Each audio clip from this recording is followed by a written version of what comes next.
사무엘상 3장 1절에서 10절입니다.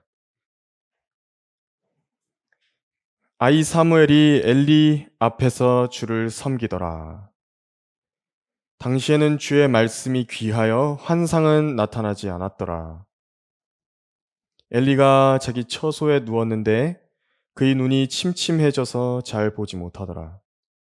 그때 이 일이 일어났으니 하나님의 궤가 있는 주의 성전에서 하나님의 등불이 꺼지기 전에 사무엘이 자려고 누워 있는데 주께서 사무엘을 부르시니 그가 대답하기를 내가 여기 있나이다 하고 엘리에게로 달려가서 말하기를 당신이 나를 부르셨기에 내가 여기 왔나이다 하니 엘리가 말하기를 내가 부르지 아니하였으니 다시 누우라 하더라.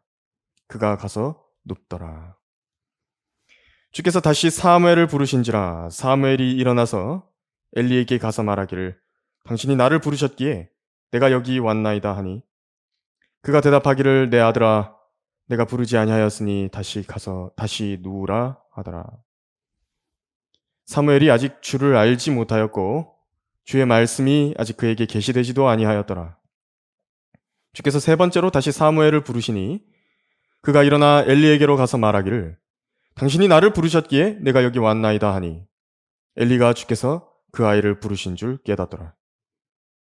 그러므로 엘리가 사무엘에게 말하기를 가서 누우라. 만일 그가 너를 부르시거든 너는 말하기를 주여 말씀하소서 주의 종이 듣나이다 하라 하니라. 그리하여 사무엘이 가서 그의 자리에 누우니라. 주께서 오셔서 서서 다른 때와 마찬가지로 사무엘아 사무엘아 부르신지라. 사무엘이 대답하기를 말씀하소서 주의 종이 듣나이다 하니라. 오늘 오전 설교의 제목은 주여 말씀하소서 주의 종이 듣나이다 라는 제목으로 설교하겠습니다. 주여 말씀하소서 주의 종이 듣나이다. 하나님께서는 참된 경배자들을 찾으신다라고 예수님께서 요한복음 4장 23절 24절에서 말씀하시면서 그 경배가 어떠해야 되는지 참된 경배의 정의를 말씀하셨습니다. 영과 진리로 경배 드려야만 하리라 그러신 것입니다.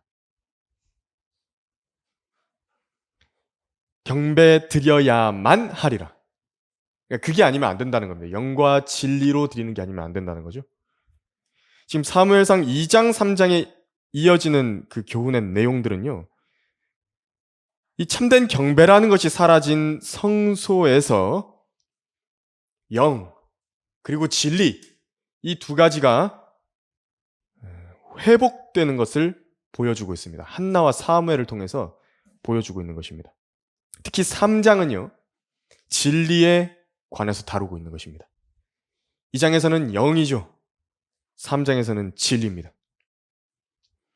진리는 예수님께서 정의 내리시기를 아버지의 말씀은 진리니이다 이렇게 말씀을 하셨는데 요한복음 17장 17절에서 이렇게 말씀하셨습니다. 17은 진리의 숫자입니다. 성경에서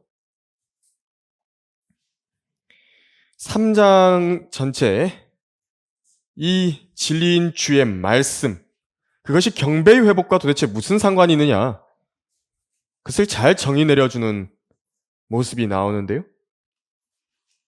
진리인 주의 말씀의 특징이 뭐냐면요. 첫 번째로 살아있다는 겁니다. 히브리서 4장 11절에서 12절에서 히브리서 4장 12절에서 하나님의 말씀의 그 속성을 말씀하시면서 하나님의 말씀은 살아있고 능력이 있어 이렇게 말씀하시거든요. 살아있다가 먼저 나오는 것입니다. 그러니까 생명을 갖고 있고요. 생명을 낳게 해줄 수 있는 겁니다. 영적 생명을. 하나님의 말씀이라고 하는 것은. 이 생명을 가지고 무엇을 하려는 것이냐? 하나님께서 생명을 만드신 이유가 뭐냐면 이 생명들로부터 경배를 받으시려고 만드신 겁니다. 경배가 생명의 목적이라고요. 그래서 경배가 죽어버렸다. 예배가 죽어버렸다. 교회가 죽어버렸다. 참된 성도들이 죽어버렸다라고 하는 것은 하나님의 말씀과 직접적인 연관이 있습니다. 살아있는 말씀이 없으니까요. 살아있는 예배를 드린다는 것, 그것이 오늘날처럼 그 의미가 왜곡되어 있는 것이 없습니다. 사람들이 많이 모여 있으면 살아있는 예배가 되는 것입니까? 살아있는 교회가 되는 것입니까? 그렇지 않습니다. 찬양이 뜨겁고 열광적이고 통성 기도가 드려져야 되고 그렇게 해야만 살아있는 경배가 되고 예배가 되는 것인가? 그렇지는 않은 것입니다. 예배와 경배의 모든 형식이 갖추어졌다. 그렇다고 해서 참된 경배가 되고 살아있는 경배가 되는가? 그렇지 않다라는 것입니다.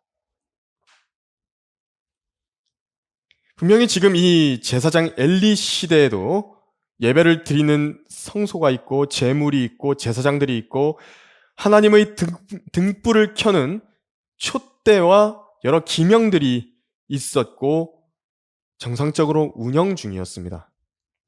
하지만 하나님께서 그 모든 것을 기뻐 받지 않으신 것입니다. 오히려 캄캄한 암흑의 시대이고 하나님께로부터 멀리 떠난 때였다라는 것을 우리가 1절에서 3절까지의 모습을 통해서 엿볼 수 있는데요. 1절에서는 주님의 말씀이요 귀해져 버렸습니다. 선지자들이 그때 당시에는 환상들을 통해서 하나님의 말씀들을 받아서 말을 했거든요. 그런데 말씀을 안 주시는 겁니다. 하나님께서. 말씀을 듣고 싶은데 하나님의 말씀을 듣고 싶은데 어디서 들어야 되는지 어디서 찾아야 되는지 알지 못하는 때입니다. 율법은 제사장의 입술에서 또 성소에서 혹은 서기관들에게서 찾아봐야 된다라고 그렇게 말씀을 하시는데 못 찾아보는 것입니다. 또 2절에 보니까 엘리의 눈이 침침해져 있습니다. 영적 지도자들도 그 분별력을 잃어버린 영적 상태를 단적으로 상징하고 있는 것입니다. 지금 회중에게 하나님의 말씀이 필요하다라는 그런 영적인 필요를 잃어버렸습니다. 3절은 어떻습니까? 하나님의 등불. 이 성소 안에는요, 성막 안에는 하나님의 등불이 켜져 있어야 됩니다. 그 촛대가 있거든요. 메노라라고 하는 촛대인데 이렇게 어떻게 되어 있냐면 나무 가지처럼 요렇게 되어 있는 그 촛대입니다. 그래서 그 위에는 등불이요 7개가 딱 켜져 있거든요. 그것이 항시 켜져 있어야 됩니다. 그러니까 출애굽기 27장 20절에서 밤에 꺼지면 안 됩니다. 그런데 사람들의 관례에 따라서 제사장들이 자다가 불침범 서는 것이 이제 피곤하니까 밤에는 끈 것입니다. 바로 영적으로 어둡고 컴컴한 때 종교와 형식과 열광이 없어서 흑암이 오는가? 그렇지 않습니다. 말씀이 부재하면 오는 것입니다. 주의 말씀은 내 발의 등불이요 내 길의 빛이니이다. 시편 119편 105절 말씀입니다. 그래서 교회가 죽는다. 예배가 죽는다. 경배가 죽는다. 또 성도들의 영적 생명력이 죽는다. 간증이 죽는다. 복음 전파가 죽는다. 하나님의 참된 사역이 죽는다. 그것은 이유가 한 가지입니다. 주님의 말씀을 들을 수 없는 기근이 왔기 때문에 그런 것입니다. 주님의 말씀이 귀해진 영적 기근의 시대에 어떻게 빛이 사라지고 생명이 사라지는가? 또 왜 말씀을 모르면 주님을 모르는 것인가? 주님께서 어떤 사람들에게 말씀들을 맡기시는가? 경배를 회복시키셔서 참된 경배를 받으시는가? 오늘 설교를 통해서 살펴볼 것이고요. 나는 올바른 경배를 하나님 앞에 드리고 있는 것인가? 그것을 함께 설교를 통해 알아봅시다. 주여 말씀하소서. 주의 종이 듣나이다. 첫 번째로 말씀의 기근이 들면 빛이 사라집니다.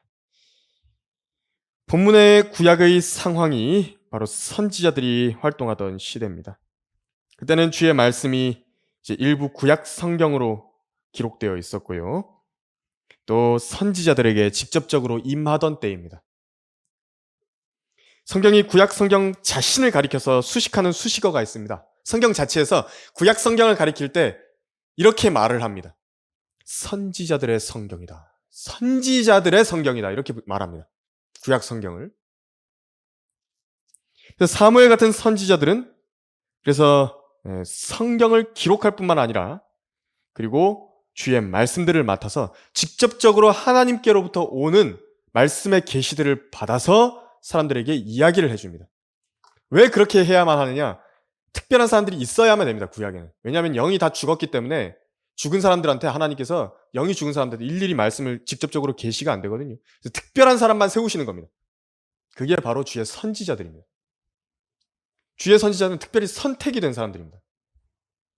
그래서 그 사람들 통해서만 하나님의 말씀이 계시가 되고 그리고 그들이 사람들한테 전해주는 것입니다. 그런데 신약에는 어떻죠? 영이 거듭나죠. 성령님께서 그 사람 안에 내주하시죠. 그러면 성경이 다 주어져도 이제 진리로 인도함을 받을 수 있는 것입니다. 성경을 통해서. 그게 다른 점입니다. 구약과 신약의 다른 점이라고. 그래서 선지자들의 권위라고 했던 것은 성경의 권위입니다. 그래서 19절을 잠깐 거기 보시면요. 사무엘이 성장하니 주께서 그와 함께 계셔서 그분의 말씀들이 하나도 땅에 떨어지지 않게 하셨다 그랬죠. 말씀들이라 그랬습니다. 이 성경에서는 말씀을 이제 이렇게 말씀이라는 글자를 쓰실 때 인격적인 말씀을 쓰실 때가 있고 기록된 말씀을 쓰실 때가 있습니다. 그때 이제 인격적인 말씀을 말씀하실 때는요, 고딕으로 씁니다. 그러니까 말씀 하나님이시죠? 그분을 말씀하실 때는 말씀이라고 고딕으로 쓰고요. 이런 식으로 본문체의 말씀이라든지 말씀들이라든지 이런 것은 성경 혹은 선지자들의 입에서 나오는 말, 선지자들이 기록한 말, 이것을 보고 말씀들, 말씀 이렇게 이야기하는 것입니다. 그런데 성경은 이 말씀들도 마찬가지로 그 인격적인 말씀 하나님의 권위, 신성으로서의 권위와 동등하게 여기고 있다는 점을 알 수 있는 것입니다. 예수님께서 자신에 관해서 뭐라고 말씀하셨습니까? 요한계시록 1장에서 말씀하시기를 나는 알파와 오메가요 이렇게 말씀하신 겁니다. 이 말이 뭐냐면 시작과 끝이라는 말도 되지만 굳이 시작과 끝을 안 쓰시고 알파와 오메가를 쓰신 이유는요. 헬라어 알파벳의 처음과 끝이거든요. 그러니까 영어로 말하자면 A와 Z요 이렇게 말한 겁니다. 한글로 말하자면 기역과 히읗이요 이렇게 말씀하신 겁니다.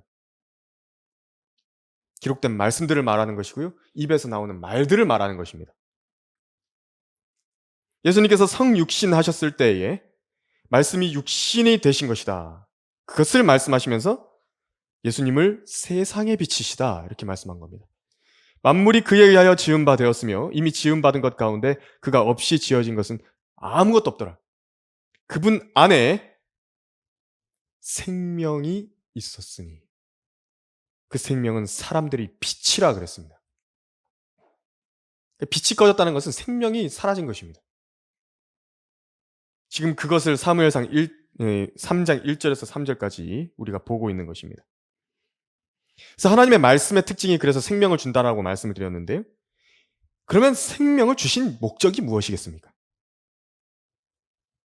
경배입니다. 하나님께서 경배하라고 생명을 주신 겁니다. 경배를 위해서 생명을 만드신 겁니다. 하나님의 은혜의 영광을 찬양하기 위해서 주어진 것이 생명입니다. 그런데 하나님께 범죄했죠. 영이 죽어버렸죠. 경배를 못 드리는 겁니다. 하나님께 경배를 못 드린다고요. 그리고 이제 새로운 피조물이 됐을 때 우리를 통해서 뭐라고 말씀하셨냐니까 우리는 그분의 작품이니 그리스도 예수 안에서 선한 일들을 위하여 창조되었다 그렇게 말씀하시면서요. 이 일들은 하나님께서 미리 정하시어 우리로 그것들 가운데서 행하게 하려 하신 것이다. 에베소서 2장에서 말씀하셨죠.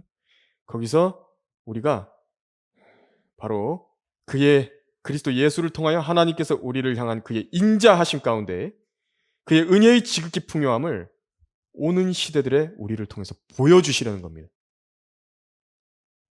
경배입니다. 영원히 하나님을 경배하는 것입니다. 하나님께서 이런 분이시라고. 단순히 우리 입으로만 경배하는 그걸 말하는 게 아니라 우리의 모든 것을 통해서 경배를 하는 것입니다. 우리 전생에 나를 어떻게 인도해 주셨다고. 주님께서 나를 어떻게 이 세상에서 인도해 주셨고, 나를 어떻게 구원해 주셨고, 내 생에서 어떤 선하심을 보여주셨고, 내 기도에 어떻게 응답해 주셨고, 그 모든 것들을 통해서 영원히 경배하는 것입니다.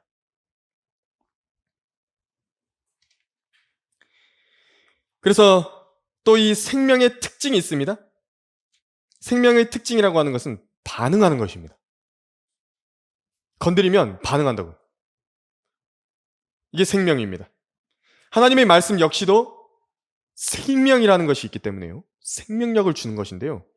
그 말씀이 그래서 들어가면 그 말씀을 받아들인 사람 안에서 어떤 결과와 반응을 이끌어내는 것입니다. 사람 안에서 화학 반응을 일으키죠. 어떻게 하니까 더러운 것들을 토해내게 만드는 것입니다. 혹은 말씀으로 인해서 기쁘죠. 화평과 능력이요. 그 사람 생에 임하는 것입니다. 확신이 생긴다고. 하나님의 말씀을 들었는데 그게 들어가지고 청신경을 통해서 내 뇌로 들어가고 그렇게 해서 혼으로 들어가서 그게 이게 영까지 들어가는 것입니다. 가정 안에 들어가면 어떻게 됩니까? 가정이요. 분란이 일어납니다. 하나님의 말씀이 가정 안에 들어가면 가정 안에 분란이 일어난다고요. 서로 대적하고 쪼개지기도 합니다. 죽어버린 교회들에 들어가게 되면 어떻게 되냐니까 그 교회에서 죽어버린 죽은 행실들을 사랑하던 사람들이 그 교회를 떠나버리기도 합니다. 목사를 협박합니다. 한글 킹제임 성경 쓰면 우리 다 교회 나갈 거라고. 실제로 그렇게 협박당해가지고 우리 교회에서 이제 한글 킹제임 성경 이제 쓰려고 하다가 다시 돌아가 버린 사람들 꽤 있습니다. 저도 몇 사람 알고 있습니다. 또 올바른 하나님의 말씀으로 설교가 행해지면 대적하는 자들이 튀어나오고 누군가는 그 설교를 듣고서 마음의 변화를 받기도 합니다. 하나님께서 기뻐하시는 대로 내가 이제 하나님께 내 몸을 들여서 앞으로 이렇게 살겠다. 그 결심을 하는 것입니다. 이전 행실들을 청산하죠. 더러운 말들을 버리죠. 더러운 세상적인 가치관들을 버리죠. 하나님께서 미워하시는 그런 행위들을 버린다고. 더러운 영화라든지 더러운 습관들 하나님 앞에서 버리고 싶다고. 그래서 다 청산해버리는 겁니다. 하나님을 기쁘시게 해드리길 원한다고.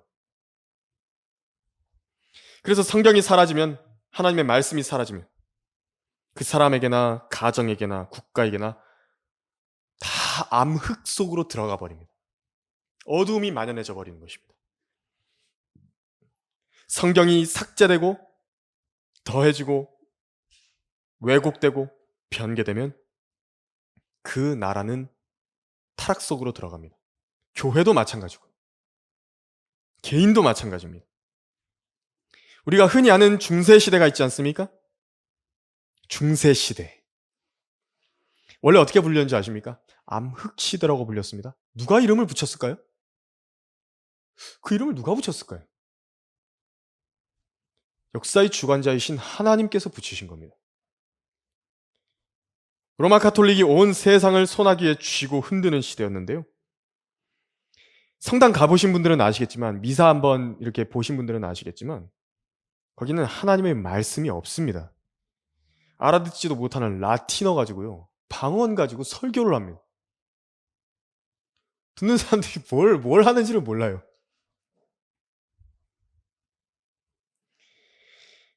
그런 일을 왜 하죠 도대체? 왜 그때가 암흑시대라고 불리는가? 성도들의 손에서 성경을 다 뺏어버린 것입니다. 그런데 이제 로마 카톨릭이 다스리는 시대가 암흑시대라는 그 말이 싫기 때문에 역사학자들과 은밀히 거래를 해서 그 시대를 이름을 바꿔버렸습니다. 중세시대라고. 하나님께서 놓아놓으신 덫에 또 걸린 겁니다. 그러면은 그때가 중세였으면 지금은 무슨 시대입니까? 말세입니다. 지금은 마지막 때인 것입니다. 하나님께서 주관하고 계신 것입니다. 그래서 이 마지막 때에는 하나님의 말씀 같은 것들이 난무하는 시대입니다. 하나님께서 그렇게 많은 종류의 성경을 통해서 말씀하셔야 되는 이유가 있습니까? 하나님께서 사람의 취향을 맞춰주셔야 되는 것입니까? 사람들은 하나님의 말씀인 보존된 성경을 찾으려 하지 않습니다.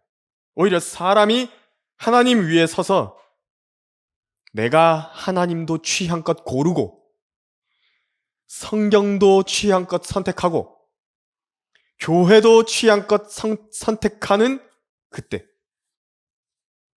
설교도 취향껏 선택합니다. 아주 말씀의 권위를요, 이제 사람들이 위에 서가지고 그냥 고른다고요, 자기가. 그래서 세상은 더 어두움 가운데로 타락해 가고 있고, 그리스도인들도요, 그리스도인들이 아닙니다, 이제는. 교인들이라고요, 교인들. 성경이 명령하신 말씀들에 순종해서 실제로 자기의 행위를 하나님 앞에 순종을 해가지고 속사람이 자라나가고 복음을 전하고 또 주님을 위해서 어떤 일이라든 하려 하고 그것이 안 되고요. 자기 마음대로 성경의 좋은 부분만 취하고 해석해버리고 좋을 대로 적용하는 그런 때가 돼버렸을 뿐입니다. 우리는 그래서는 안 됩니다. 주님을 섬기는 위치로 낮아져야죠. 그것은 자기가 섬김을 받는 위치에 올라가 있는 것입니다.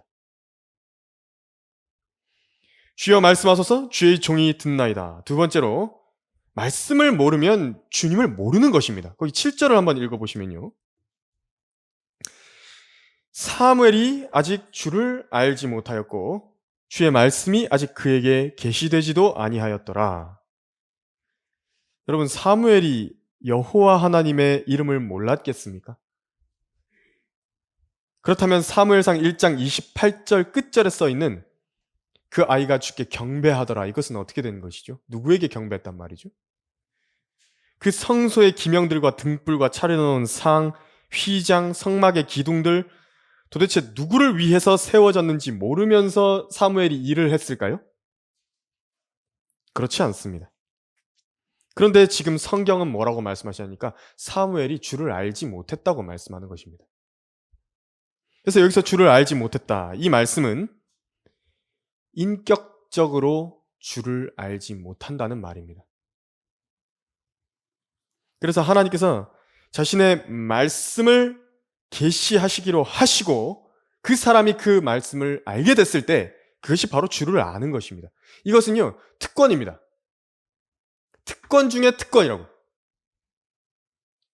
그렇기 때문에 하나님을 안다 이렇게 말할 때요, 그것이 무슨 감정적으로라든지 종교적으로 어떤 종교적인 경험과 종교적인 체험으로 어떤 분위기 가운데서 내가 이런 마음을 느끼고 내가 이런 감정에 이렇게 감정이 들었다라는 그것 때문에요, 주님이 어떤 분인지 알 수 있다 말하는 게 아닙니다. 뭐 사람 입장에서야 그런 표면적인 어떤 지식과 또 어떤 경험 가지고 내가 이런 것을 안다, 내가 혹은 주님을 안다라고 표현할 수는 있겠지만 하나님의 관점에서요, 하나님의 관점에서 그 사람은 주를 아는 게 아닌 겁니다. 하나님을 안다라고 하나님께서 인정하시는 사람은 누구냐니까 주의 말씀을 아는 사람입니다. 오늘날에는 주의 말씀이 기록된 말씀들로 주어졌다라는 것을 알려드렸죠. 그래서 네가 진리의 말씀을 올바로 나누어 자신이 하나님 앞에 부끄럽지 않은 일꾼으로 인정받도록 공부하라, 디모데후서 2장 15절에서 그랬거든요. 진리의 말씀을 올바로 나누어라 이랬습니다. 예수님께서는 살아계신 인격체시죠. 또 말씀 하나님 아니십니까? 근데 진리의 말씀이 그 분만을 의미하는 거라고 한다면요, 그분을 어떻게 나눠서 공부합니까? 그분을 어떻게 나눕니까? 뭐 팔다리를 이렇게 나누나요? 그게 어떻게 됩니까, 그것이? 그렇지 않습니다. 진리의 말씀이란 성경을 말하는 것입니다. 이 말씀들을 올바로 나누어서 알지 못하는 사람은 적어도 하나님의 입장에서요, 하나님을 아는 게 아닙니다. 여러분들은 누구에게 인정받고 싶으십니까? 목사입니까? 주변에 있는 성도들입니까? 아니면 세상 사람들입니까? 누구에게 인정받는 것이 가장 큰 명예죠? 누가 인정해 주는 것이 가장 큰 영광이고 명예입니까? 만물을 말씀으로 만드신 하나님께 받는 인정이라고 하는 것이요, 가장 위대한 인정이고 명예입니다. 그래서 하나님께서는 진리의 말씀, 곧 선지자들과 사도들의 성경을 잘 아느냐, 모르느냐, 이것으로 인정을 하시겠다고 말씀하신 겁니다. 그래서 지금 본문의 21절도 그랬죠? 사무엘상 3장 21절에서 주께서 실로에 다시 나타나셨으니, 이는 주께서 실로에서 사무엘에게 주의 말씀으로 자신을 나타내셨음이더라, 이렇게 말씀하신 겁니다. 그러니까 하나님께서는 말씀으로 자신을 나타내신답니다. 사람이요, 말하지 않으면요, 아무도 그 사람 안에 있는 마음을 알지 못합니다.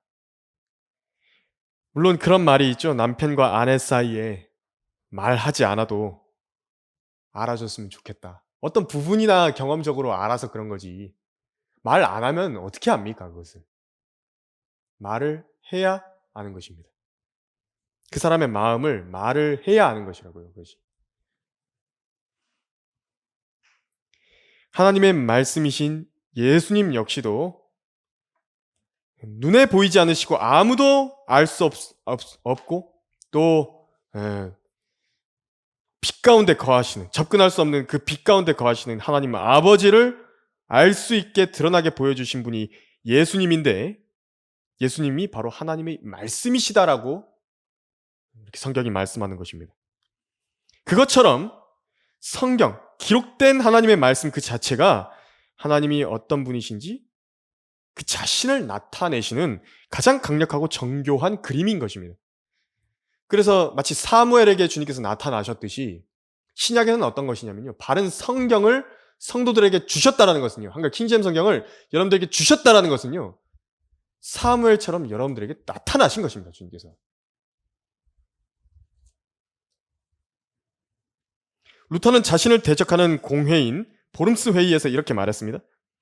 나는 내가 인용한 성경에 매여 있고 내 양심은 하나님의 말씀에 사로잡혀 있다. 또 루터는 독일 그리스도인 귀족들에게 자녀 교육에 관해서 이렇게 이야기했습니다. 나는 누구에게도 거룩한 성경이 최종 권위가 되지 않는 곳에 자기 자녀를 교육하도록 보내라고 권하지 않는다. 이 글이 서울 크리스천 중고등학교 교실 앞에 이렇게 써 있습니다. 그래서 우리 학교는요, 이 귀족 교육입니다. 원래 선생님들이요, 맡은 학생들이 많으면 많을수록 그것이 교육 수준이 안 좋은 것입니다. 교육의 질이 떨어지는 것입니다. 근데 우리는 귀족 교육 시키는 것입니다. 영어 성경의 번역자 윌리엄 틴데일이 있는데, 교회 안의 모든 해악의 유일하고 가장 주된 원인은 성경을 백성들에게서 빼앗는 데 있다라고 한 것입니다. 그러면서 윌리엄 틴데일이 모국어 성경을 그들에게 전해준 것입니다. 그래서 윌리엄 틴데일의 그 틴데일 성경으로부터 해가지고 거의 한 70%가 킹제임 성경에 이렇게 본문으로 이렇게 쓰인 것입니다. 웨스트민스터 신앙 고백은 어떻게 이야기합니까? 그러므로 성경은 그것이 이르는 모든 민족의 통속어, 곧 백성이 알아들을 수 있는 언어로 번역되어야 한다. 이게 종교개혁의 정신이거든요. 기본적인 종교개혁의 정신입니다, 이것이. 하나님의 말씀이 모든 사람 안에 풍성히 거함으로 그들이 하나님을 합당한 방식으로 경배하게 하려는 것이다 라고 되어 있는 것입니다. 순수하죠? 그 사람들이 쓰는 말로요. 아주 쉽게 알아들을 수 있는 그 사람들의 말로, 그 나라 사람들의 마음에 닿는 모국어로 이야기하라는 겁니다. 그렇기 때문에 성경을 빼앗는 것은 주를 알지 못하게 막아버리는 것이고요. 주님에 대한 가장 직접적인 계시를 통째로 가져가 버리는 것입니다. 성경에 기록된 문자 하나하나를 아는 것, 주를 아는 것입니다. 주를 아는 사람들의 복, 성경 자체가 증거합니다. 주를 두려워하는 것이 지혜의 시작이요 거룩한 이에 대한 지식은 명철이니라. 하나님, 곧 예수 우리 주를 아는 지식을 통해 너희에게 은혜와 평강이 더욱 많아지기를 바라노니, 즉 그의 신성의 능력이 생명과 경건에 속한 모든 것을 우리에게 주심에 따라 우리를 영광과 덕에 이르도록 부르신 분에 관한 지식을 통해 그리 되기를 바라노라 그랬습니다. 그러니까 하나님께 속해 있는 신성의 능력이라고 하는 것, 모든 생명과 경건에 속한 그 모든 것을 우리에게 주셨는데, 성경을 아는 사람은 그것이 자기의 것인 것을 압니다. 성경을 공부한 사람들은. 근데 모르면 그 풍성한 걸 모르고 살아가야 되는 겁니다. 얼마나 안타깝습니까? 주여 말씀하소서. 주의 종이 듣나이다. 세 번째로, 주께서는 순종할 종에게 말씀을 맡기십니다. 거기 8절에서 10절을 읽어보면, 주께서 세 번째로 다시 사무엘을 부르시니 그가 일어나 엘리에게로 가서 말하기를, 당신이 나를 부르셨기에 내가 여기 왔나이다 하니, 엘리가 주께서 그 아이를 부르신 줄 깨닫더라. 그러므로 엘리가 사무엘에게 말하기를, 가서 누우라. 만일 그가 너를 부르시거든 너는 말하기를, 주여 말씀하소서. 주의 종이 듣나이다 하라 하니라. 그리하여 사무엘이 가서 그의 자리에 누우니라. 주께서 오셔서 서서 다른 때와 마찬가지로 사무엘아 사무엘아 부르신지라. 사무엘이 대답하기를, 말씀하소서. 주의 종이 듣나이다 하니라. 엘리가 비록 하나님께서 좋아하시던 사람은 아니었지만 하나님의 율법과 또 주신 계명들에 따라서 기름 부음을 받았던 제사장입니다. 사무엘은 엘리와 그의 아들들이 또 얼마나 폐역되게 행했던지 그것은 관계없이 자기가 해야 되는 의무를 곧잘 수행하고 그들, 엘리와 엘리의 아들들의 권위를 존중하고 순종하던 사람이었던 것을 여러분들 알고 계십니까? 사무엘은 자려고 누워 있었습니다. 거기 3절 보면. 그런데 주님께서 그를 부르셨죠. 그 음성을 듣고서는 대제사장 엘리가 부른 줄로 생각한 것입니다. 5절에 보니까 달려갔답니다. 걸어간 거 아닙니다. 니적니적 그 침상에서 왜 또 나를 부르나 하면서 그렇게 간 게 아니라 달려갔답니다. 그래서 주님께 참된 경배를 드리는 사람들의 어떤 인격적인 특징이 나오죠? 참 착합니다. 그것은 단순히 어떤 유약하다, 부드럽다, 성격이 유하다, 사람 좋다 이 말이 아닙니다. 해야 하는 일에 대해서 아주 신실합니다. 착실하죠? 지금 이 일이 3번 있었는데요. 사무엘이 전혀 불순종한다든지 투덜거리고 불평하지 않고 반복적으로 엘리에게 가서 똑같이 무슨 일 때문에 부르셨느냐 3번 물은 겁니다. 똑같이요.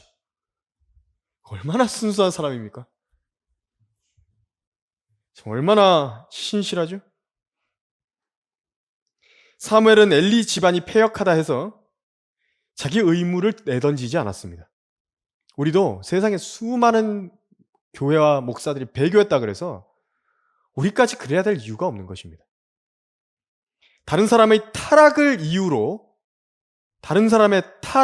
이유로 삼아서 자기 불순종으로 그렇게 정당화하지 않았습니다.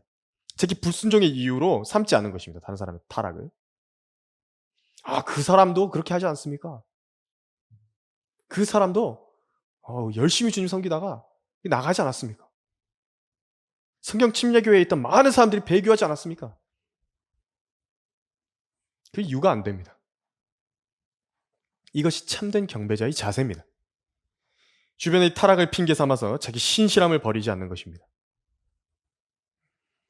그래서 신실한 사람을 찾아보기가 참 힘든 것입니다. 여기 계신 분들은 참 오래되셨죠, 다들? 정말 오래되셨습니다. 처음 주님의 말씀을 안 그때로부터 지금까지 주님 섬기고 계신 것이라고. 사무엘은 엘리 집안이 패역하다 해가지고 그랬죠. 주님께서는 그래서 아무에게나 말씀을 맡기지 않으십니다. 아무에게나 바른 성경을 계시한다든지 진리로 인도해 주시는 거 아닙니다. 할 만한 사람한테 주시는 겁니다. 이게 특권입니다. 자기를 말씀으로 계시하시고 주를 알게 하시는 사람. 이것이 바로 특권이고 복입니다. 하나님께서 그 사람을요, 좋아하신다고요. 그 사람으로부터 경배받기를 원하신다고요. 그 사람 좀 기도를 하는 소리를 듣고 싶다. 그 사람의 기도를 듣고 싶다. 그 사람의 찬송을 듣고 싶다. 그 사람이 헌신해서 모임에 나와서 나의 사람들과 함께 영으로 함께 있는 것을 그 자리에 함께 있고 싶다. 나도.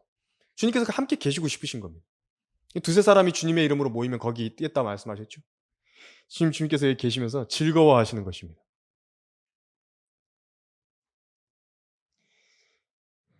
왜 좋아하시는 것인가 그 사람을? 말씀하시면 듣고 그대로 행할 사람인 것을 아시기 때문에 그런 것입니다. 나의 계명들을 가지고 그것들을 지키는 사람은 나를 사랑하는 사람이니 나를 사랑하는 사람은 나의 아버지께 사랑을 받으리라. 또 나도 그를 사랑하여 그 사람에게 자신을 나타내리라고 하시더라. 사무엘이 처음부터 모든 것을 알지는 못했습니다. 주님에 대해서 몰랐죠. 하지만 그리고 또 주님에 대한 모든 계시도 받은 것은 아니었습니다.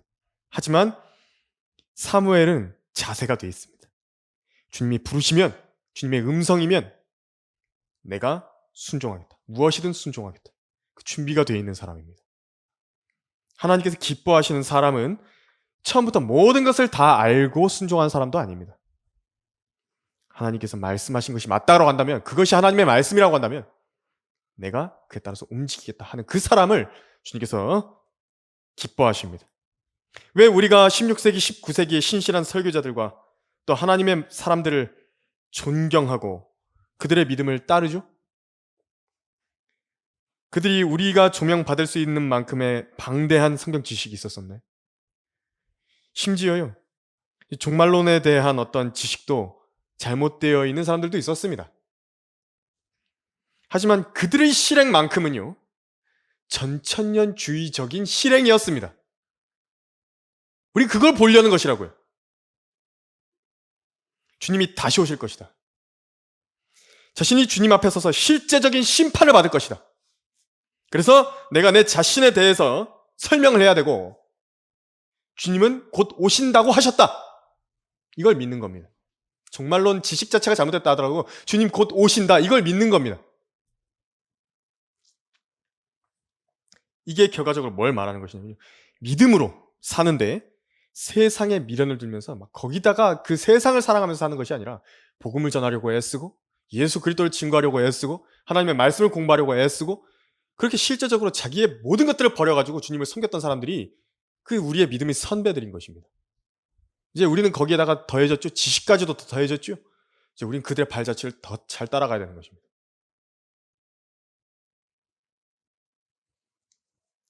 주님의 말씀, 우리는 이것을 알아야 됩니다.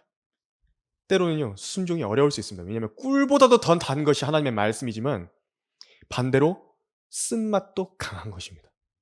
쓰다고요, 하나님의 말씀이. 어린 사무엘에게 과연 이 말씀이 감당하기가 쉬웠겠습니까? 지금 거기 11절에서 14절까지 얼마나 두려운 말씀을 하십니까? 자기 상사인데 따지자면 자기를 돌봐주고 먹여주고 있는 주인인데요. 그 주인의 집에 심판을 말하는 것입니다. 그것을 숨김없이 말해야 하는 위치에 놓여졌습니다. 사무엘은 신실했습니다.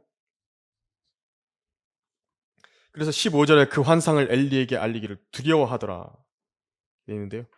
예를 들자면 이런 것입니다.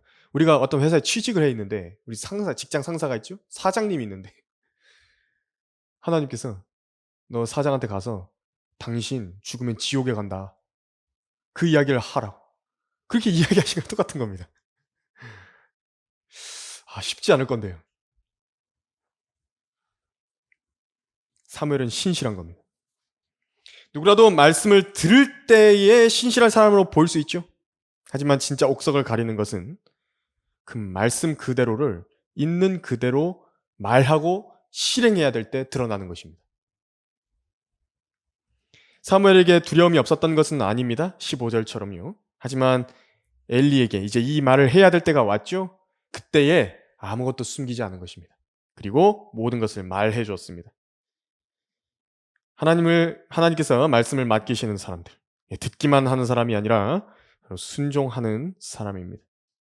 그래서 나중에 사무엘은 이 참된 경배자의 본질, 이 뭔지를 알고 있었기 때문에 이스라엘의 왕 사울을 책망할 때 이렇게 이야기합니다. 사울이요, 하나님께서 주신 명령이 있거든요. 그런데 희생 제사를 핑계로, 경배를 핑계로 하나님의 말씀에 불순종해버린 겁니다. 그게 나옵니다. 이거 한번 들어보십시오. 그러자 사무엘이 말하기를, 사무엘이 이제 사울한테 이야기하는 겁니다. 주께서 번제와 희생제를 주의 음성에 복종하는 것만큼 크게 기뻐하시나이까. 보소서, 복종하는 것이 희생제물보다 낫고 경청하는 것이 수량의 기름보다 낫나이다. 이는 거역함은 마법하는 죄와 같고 완고함은 행악과 우상 숭배와 같음이니이다. 왕이 주의 말씀을 거역하였기에 주께서도 왕을 거절하여 왕이 되지 못하게 하셨나이다 하더라. 사무엘상 15장 22절에서 23절까지 이야기한 것입니다.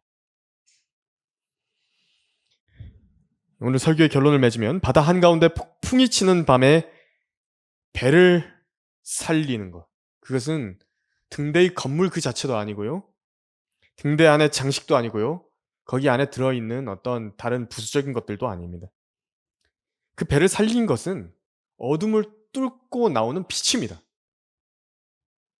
성소도 마찬가지입니다. 제사장이 있고 제물이 있고 등불과 촛대도 있었지만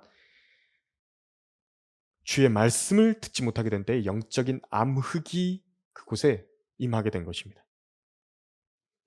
하나님의 성전인 성도들의 마음 안도 마찬가지입니다. 우리 안에도 마찬가지입니다. 우리 안을 비추고 있는 것은 무엇입니까? 여러분들의 마음 안에 그 말씀의 등불들이 환하게 또 꺼지지 않게 늘 잘 켜져 있습니까? 주님께서 순종하는 사람에게 바로 그 영감으로 주신 하나님의 말씀들을 비추어 주시기를 원하시는 것입니다. 주님께서는 주의 종이 듣나이다 라고 대답하는 사무엘에게 말씀들을 맡기셨고 그 말씀으로 자신을 나타내신 것처럼 성도 여러분, 바로 우리의 경배가 하나님께 받아들여지고 또 경배가 회복되려면 무엇보다도 주님의 말씀이 자신에게 실제적으로 회복이 되어야 되는 것입니다. 우리는 성경을 취향대로 고르지 않을 것입니다. 말씀을 들어도 취향대로 순종하지 않을 것이며 또 사람의 전통과 감정으로 우리는 경배하려 하지 않을 것입니다. 오늘 우리의 대답도 사무엘의 대답과 같아야 됩니다. 말씀하소서, 주의 종이 듣나이다. 말씀이 있는 곳에 빛이 있고 말씀이 있는 곳에 생명이 있고 말씀이 있는 곳에 주님께서 자신을 나타내신다는 것을 우리 모두가 기억하길 바랍니다.